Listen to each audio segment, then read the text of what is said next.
In 2007, the original iPhone reportedly cost around $200 in parts to manufacture, yet sold for about $500.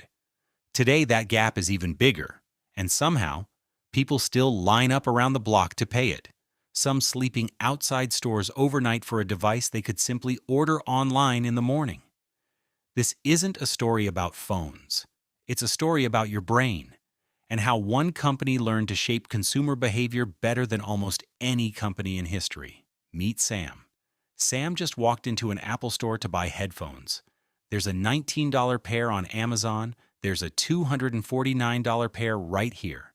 Sam buys the $249 pair, not because they're twice as good, because of what happens in the next 90 seconds. Inside Sam's head. It's called anchoring.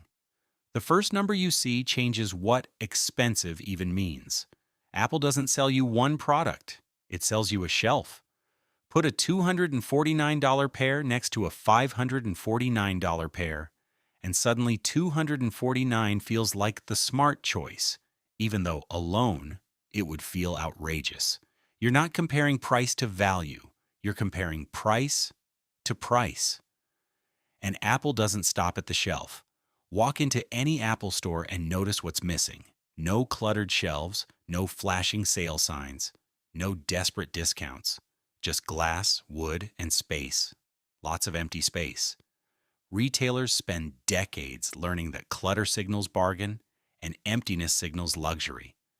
Apple built an entire architecture around that one idea. The store isn't just where the product is sold. The store is the product. But pricing and design are only the surface. The real game starts after you've accepted the price. Apple stopped selling features a long time ago. Nobody buys a MacBook because of the processor speed. They buy it because of who they become holding it. Psychologists call this identity-based buying. When a product isn't just a tool, it's a costume that says, I'm the kind of person who... And once a purchase becomes about identity, price stops being the main question. You don't haggle over your identity, and once you're in, you're not just buying a product anymore. You're buying a system. Your photos, your messages, your watch, your earbuds, all speaking one private language.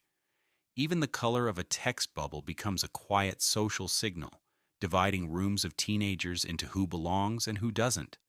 Leaving means giving up the convenience and the belonging you've quietly built your life around. This is called switching cost, and it's one of the oldest principles in economics. Make leaving more painful than staying, even if staying costs more. Add scarcity, a launch date, a line, a ships in 3 weeks label, and the brain does something strange. It stops asking, is this worth it? And starts asking, will I miss out? And once other people are visibly lining up beside you, a second force kicks in, social proof.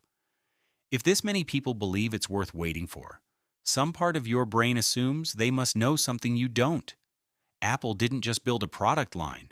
It built a ritual and a crowd to perform it in front of. None of this makes Apple evil. It makes Apple exceptional at understanding something most companies never bother to learn. People don't buy based on logic. They buy based on story. Think about the last thing you couldn't wait to buy. Was it really the object you wanted, or the version of yourself you thought it would unlock the moment you held it? Apple was just the first domino. Because the same psychological playbook, anchoring, identity, scarcity, social proof, and lock-in, is running right now in nearly every industry you trust, often hiding in plain sight behind a logo you'd never think to question. Next time we open the second theater, and it might be a company you'd never suspect. Subscribe for more videos like this one.